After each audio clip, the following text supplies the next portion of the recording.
Hello everyone, আজকে mini ব্লগটা আমি শুরু করলাম বিকাল থেকে।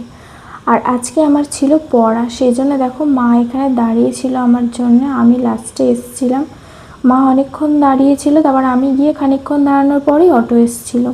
তো তারপর অটোয় করে গিয়ে আমি সোজা গিয়ে নামলাম আমাদের বাস স্ট্যান্ডে। তো বাস স্ট্যান্ডে নেমে দেখো বাসে উঠে পড়েছি, যেহেতু বাস স্ট্যান্ড থেকে বাসে উঠছিলাম, এখানে আর কি বাসগুলো থাকে। তো এখান থেকেই বাসে উঠে গিয়েছিলাম। আর দেখো তখনও কিন্তু বৃষ্টি পড়ছিল, বৃষ্টি কিন্তু একবারের জন্যও থামেনি। যাই হোক, তারপরে দেখো আমি এখানে বাসে বসেছিলাম আর তারপরে পড়ার ওখানে চলে এসেছিলাম। তো পড়ার ওখানে তো আর ভিডিও করতে পারবো না, সেজন্য আর করিনি। যাই হোক, আমি তোমাদের দেখিয়ে দিচ্ছি আমি কোথায় পড়তে এসেছিলাম। এই যে আমি এখানে পড়তে এসেছিলাম, কাকুলি বলে একটা ম্যাম, কাকুলি ম্যামের কাছে পড়তে এসেছিলাম। তো দেখো তারপর বাসে করে এসে নেমে বাবা এসেছিলো নিতে, বাবার সাথে এসেছিলাম চিকেন কিনতে। চিকেন কিনে টেনে দেখো এখানে আমি বাবা চিকেন কিনছিল, আমি এখানটা দাঁড়িয়েছিলাম।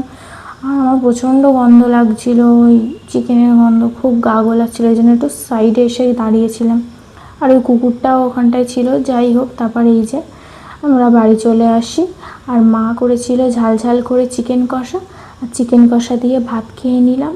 আর আজকের মিনি ব্লগটা এত পর্যন্তই। যদি ভালো লাগে অবশ্যই একটা লাইক করে দেবে। Thanks for watching, tata.